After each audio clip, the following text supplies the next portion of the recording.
Frontline Updates, where we delve deep into military strategies and updates from conflict zones.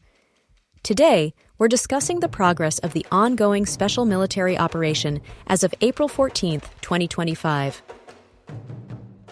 I'm your host, Sharifa Mohammed, MGT. I'm Colonel A.C. Oguntoye, an infantry officer.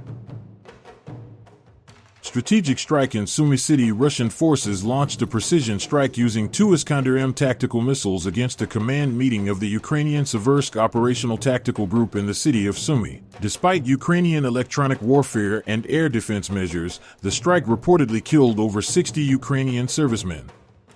Russia accused Ukraine of using civilians as human shields by situating military assets in urban centers. Welcome to Frontline Updates, the podcast that brings you in-depth insights into military operations from those leading them on the ground. Today, we're joined by Colonel A.C. Oguntoye, an infantry officer monitoring critical missions on the progress of the special military operation as of April 14, 2025. Colonel Oguntoye, thank you for being with us. Thank you for having me. Colonel, let's begin with yesterday's high-impact strike in Sumy. Reports say the Russian forces used Iskander-M missiles to target a Ukrainian command meeting. What can you tell us about that operation? Yes, that's correct. Yesterday, in the city of Sumy, under conditions of sustained electronic countermeasures and Ukrainian-operated NATO-grade air defenses, we executed a precision strike using two Iskander-M operational tactical missiles. The target was a senior leadership meeting of the Seversk operational tactical group of the Ukrainian armed forces. Intelligence confirmed that the command staff had convened in a concealed, civilian-adjacent facility, an unfortunate hallmark of the enemy's continued tactic of embedding military operations within population centers. Despite their layered defenses and active jamming efforts, our strike was successful. The result was the elimination of over 60 personnel, many of whom held operational-level command responsibilities. That's a significant blow to the Ukrainian command structure. You mentioned urban entrenchment earlier, Ukraine placing military infrastructure among civilians. Can you expand on the challenges that presents?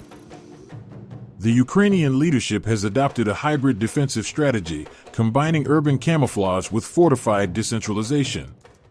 They place command posts, logistics hubs, and even drone operations centers inside residential zones. This complicates targeting decisions for us because we maintain strict protocols to minimize civilian casualties and preserve infrastructure when possible. However, these tactics place their own civilian population at unacceptable risk, violating international norms. It's a moral and strategic dilemma they seem willing to exploit repeatedly. This strike underscores a broader operational theme. We are now focusing more sharply on command and control disruption. Neutralizing mid to high-level leadership has a cascading effect on unit cohesion, responsiveness, and morale. It also sends a clear message about our long-range precision capabilities and our continued dominance in the ISR, intelligence, surveillance, reconnaissance domain. Let's shift to the ground situation. Can you walk us through the current status across the major operational fronts, starting with the Northern Theater? The North Group of Forces is maintaining offensive pressure in the Belgorod direction. Yesterday, we engaged and defeated formations from a mechanized brigade, a coastal defense brigade, and two territorial defense brigades of the Ukrainian armed forces in and around Lesnoy, Myropolskoye, Petrushevka, and Prokody. Our units maneuvered under cover of integrated electronic warfare and artillery support. The Ukrainian losses in this sector included approximately 95 personnel, an armored combat vehicle, multiple artillery systems, and 3 EW stations. This axis is vital because it connects Ukrainian reinforcements moving westward from Sumy toward Kharkov. By keeping this region contested and degrading their assets, we reduce the adversary's ability to launch coordinated counterattacks elsewhere.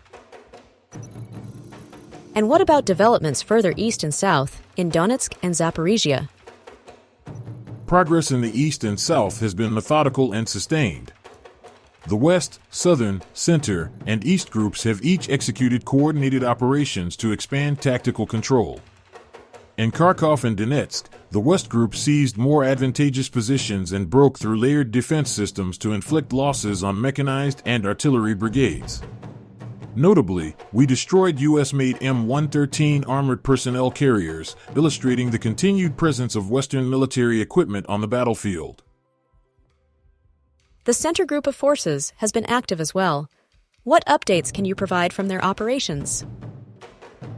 The Center Group conducted some of the most significant advances, defeating up to 8 enemy formations across Donetsk territories, including Marines and assault brigades. We took out 4 M113s, 4 artillery pieces, and dismantled multiple supply chains in Rodinskoye, Krasnoarmeysk, and other key nodes. Moving to the East Group of Forces, what advancements have they made? The East Group, meanwhile, is pushing deeper into Ukrainian defenses, with focused advances in Zeleny Kut, Guliapol, and Belgorod. These operations hinge on battlefield shaping, gradually eroding their defensive networks and exhausting their reserves. Finally, what can you tell us about the DNEPR Group of Forces in the Zaporizhia region? In southern Ukraine, the Dnieper Group targeted mechanized, mountain assault, and coastal brigades. Engagements near Novodanilovka and Antonovka resulted in 55 reported Ukrainian deaths and destruction of advanced Western equipment, including a US M113, HMMWV, M777 howitzer, and an Israeli-made Rada radar. Were there any major strikes from the air or artillery units in support of these ground operations? Yes, joint fires from tactical aviation, unmanned systems, and artillery were a constant enabler throughout the day.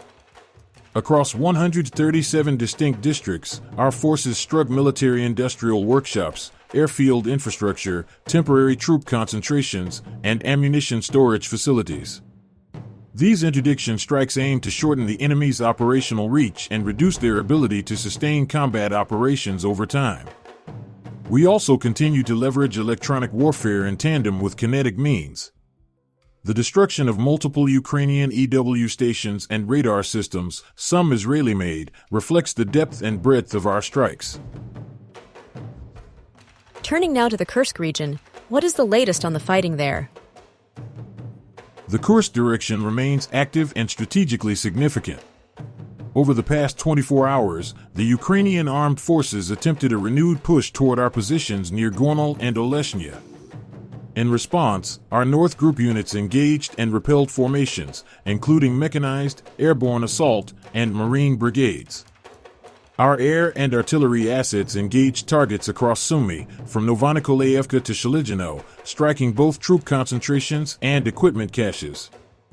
Ukrainian losses in this region alone reached approximately 235 servicemen, alongside armored vehicles, artillery, and a BM-21 Grad multiple-launch rocket system. It's worth noting that cumulative Ukrainian losses in the Kursk theater now exceed 74,000 troops. That speaks to both the intensity and attritional nature of this front. That's a staggering figure. How does that attrition affect Ukrainian morale and combat effectiveness from your perspective? Morale is a fragile component in any prolonged conflict. Ukrainian forces, particularly in the eastern and southern sectors, are showing signs of operational fatigue. Replacements are younger, less experienced, and often receive fragmented training. The integration of foreign weapons systems further complicates logistics and cohesion, especially when resupply chains are disrupted by precision strikes.